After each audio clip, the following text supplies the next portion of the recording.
IT job కోసం try చేస్తున్నారా? Coding tutor లో ట్రైనింగ్ తో పాటు స్టైఫండ్ అండ్ 100% జాబ్ గ్యారంటీ. సున్నపు చెరువు ఎఫ్టీఎల్ పరిధిలో ఉన్నటువంటి అక్రమ నిర్మాణాలను కూల్చివేస్తున్నారు. ఉదయం నుంచి కూడా ఇక్కడ పెద్ద పెద్ద బిల్డింగ్లు, గోదాములు కూడా కూల్చివేస్తున్నారు. అయితే గోదాములకు సంబంధించినటువంటి యజమానులు ఎవరైతే ఉన్నారో వాళ్ళు కన్నీటి పర్యాతం అవుతూ ఇక్కడ పోలీసులను వాళ్ళు రిక్వెస్ట్ చేస్తూ బతిలాడుతున్నటువంటి పరిస్థితి. కొంచెం సమయం అండి, అందులో సామాన్లు ఉన్నాయని చెప్పేసి తీసుకుంటామన్నా ప్లీజ్, అక్కడ దాంట్లో ఉన్నాయి, ప్లీజ్ మమ్మల్ని ఒక 2 నిమిషాలు ఒక 2 గంటలు టైం ఇవ్వండి, ఆ సామాన్లన్నీ తీసుకుంటామంటూ కూడా వాళ్ళు రిక్వెస్ట్ చేస్తున్నారు. ఆ గోదాంలో చూడొచ్చు పూర్తిగా ప్లంబింగ్కి సంబంధించిన ఎక్విప్మెంట్, కొత్త ఎక్విప్మెంట్, లక్షల కోట్లు విలువ చేసేటువంటి ఎక్విప్మెంట్ ఉంది, మాకు టైం ఇవ్వండి అని చెప్పేసి వాళ్ళు రిక్వెస్ట్ చేస్తున్నారు. ఇక్కడ చూడొచ్చు వీళ్ళిద్దరు ఎంత ఏడుస్తున్నారు యజమానులు. గోదాం సంబంధించినటువంటి ఇద్దరు వ్యక్తులు కన్నీటి పర్యాప్తం అవుతున్నటువంటి పరిస్థితి, పూర్తిగా భావోద్వేగానికి గురవుతున్నటువంటి పరిస్థితి. ఎందుకంటే పూర్తిగా ఇది నిర్మాణాలకు సంబంధించి పూర్తిగా ఏమైంది సార్, లోపల ఏమి ఎక్విప్మెంట్ ఉన్నాయి? అది మొత్తం నోటీస్ కూడా లేదు సార్, మొత్తం ఖాళీ చేయబడి సార్. విలువ ఎంత?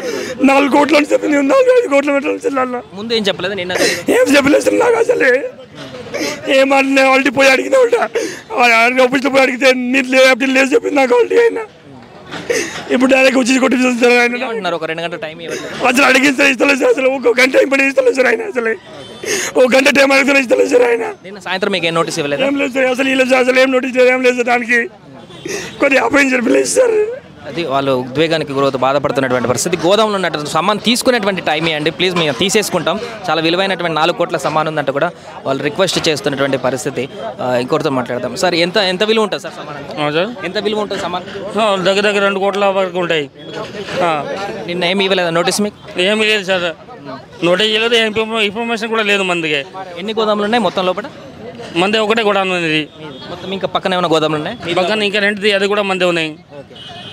ఎప్పటి నుంచి పెట్టినారు ఆ గోదామ్స్? 2012. అప్పటి నుంచి రన్ చేస్తున్నారు గోదాం? రన్నింగ్ ఉన్నాయి మొత్తం. ఎప్పుడేం డిస్టర్బెన్స్ లేదా? ఎప్పుడేం డిస్టర్బెన్స్ లేదా? ఏం డిస్టర్బెన్స్ లేదు సార్ మనకి. పూర్తిగా ఈ గోదాము అంతా కూడా వాళ్ళు చెప్తుంది ఏంటంటే 2012 నుంచి ఇక్కడ గోదాములు పెట్టి మేము రన్ చేసుకుంటున్నాం, కొంత టైం ఇవ్వండి మాకు, అందులో చాలా ఎక్విప్మెంట్, కోట్ల విలువ చేసేటువంటి ఎక్విప్మెంట్ ఉంది, దాన్ని మేము తీసేసుకుంటాం, అంతకుమించి ఏం అడగట్లేదు అని చెప్పేసి వాళ్ళు రిక్వెస్ట్ చేస్తున్నారు. బట్ ఇక్కడ పోలీసులు వాళ్ళ పై అధికారులు ఇచ్చినటువంటి ఇన్స్ట్రక్షన్ ప్రకారం ముందుకు వెళ్తారు కాబట్టి ఏం చేయలేనటువంటి పరిస్థితి. పూర్తిగా చూడొచ్చు ఆ గోదాం లోపల ఉన్నటువంటి బాక్సెస్, ప్లైవుడ్కి సంబంధించినటువంటి ఎక్విప్మెంట్, అదేవిధంగా ఇంకా ఇతరత్ర ఇంటీరియర్కి సంబంధించినటువంటి ఎక్విప్మెంట్ అంతా కూడా చాలా హెవీ ఖర్చు ఉండేటువంటి ఎక్విప్మెంట్ అదంతా కూడా. సో దాన్ని అంతా కూడా ప్రొక్లైన్తో, జేసీబీలతోటి పూర్తిగా నేలమట్టం చేస్తున్నటువంటి పరిస్థితి. దాని కారణంగా అదంతా కూడా ఖరాబ్ అయిపోతుంది, ఇంకా పనికి రాకుండా పోతుంది, కోట్లలో నష్టం. అంటే కూల్చివేతకున్నటువంటి ఆ గోదాం బిల్డింగ్ కంటే కూడా లోపల ఉన్నటువంటి ఎక్విప్మెంట్ ఖరీదే ఎక్కువగా ఉండేటువంటి ఒక పరిస్థితి ఉంటుందంటూ కూడా చెప్తున్నారు. సో అది దాని కారణంగానే ఇప్పుడు బాధితులందరూ కూడా అక్కడ పోలీసులతో పూర్తిగా భావోద్వేగానికి గురవుతున్నటువంటి పరిస్థితి మనం చూస్తున్నాం. ఇది సున్నపు చెరువు వద్ద ఉన్నటువంటి తాజా పరిస్థితి.